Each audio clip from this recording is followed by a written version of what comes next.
From the National Newsroom of the Canadian Press, I'm Karen Rebo. Prime Minister Mark Carney is set to meet with other world leaders gathered at the United Nations General Assembly today. Prime Minister Mark Carney has meetings in New York today. It comes after he joined other nations in recognizing Palestinian statehood on Sunday, including the United Kingdom, Australia, and Portugal. Unrest in the Middle East is expected to hang over the 80th session of the United Nations General Assembly this week, and other nations are expected to declare a Palestinian state. Israel and the Trump administration have criticized the move, saying it emboldens Hamas and makes negotiating a ceasefire more difficult.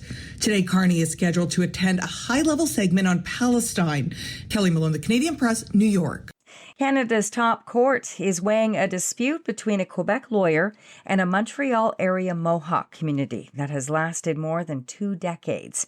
The Mohawk Council of Kanesatake owes about $2 million to a lawyer and several experts it hired in 2001 to help fight a planned mine in Oka, Quebec. Nicholas Dodd, a lawyer for the council, says it's unlikely the band will ever be able to pay off the debt that has grown to 3 times what it was. The council's really out of options. It can't pay the claim and it can't declare bankruptcy, so it's really stuck, and the amount just keeps piling in higher and higher every year. The band council is hoping the Supreme Court will effectively cancel the debt. U.S. President Donald Trump eulogized slain conservative youth activist Charlie Kirk in a stadium memorial in Arizona yesterday.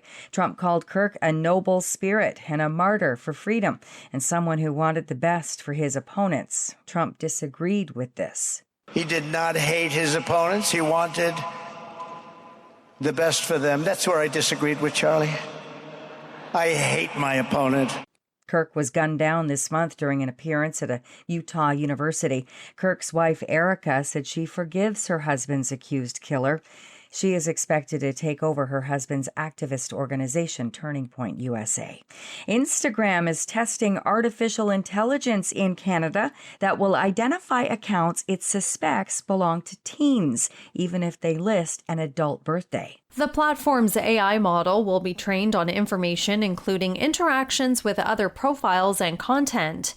Because people in the same age group tend to interact similarly with certain types of content, the data will help the model calculate how likely the user is to be an adult or a teen. If Instagram suspects a teen is trying to deceive the company with an adult birthday, the user will be placed in a teen account.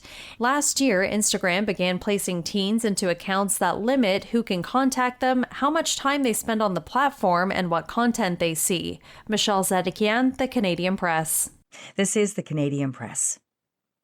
In sports, the Toronto Blue Jays have the day off today after clinching a playoff berth with yesterday's 8-5 win over the Kansas City Royals.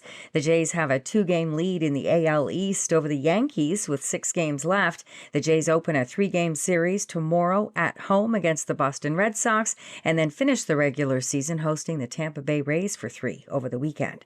There are 4 NHL preseason games on tonight's schedule, including one at the Bell Center, where the Montreal Canadiens will host the Pittsburgh Penguins. Monday Night Football will see the Detroit Lions visiting the Baltimore Ravens in a matchup of 1-1 teams. Sunday's game saw the Tampa Bay Buccaneers off to their best start in 20 years. They're 3-0. Thanks to another thrilling finish, gave the Bucs a 29-27 victory over the New York Jets.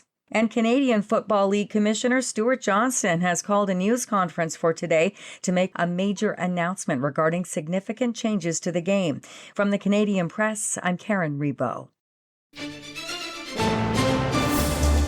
Thanks for listening. Don't forget to follow and subscribe. For more of today's top stories, visit thecanadianpressnews.ca.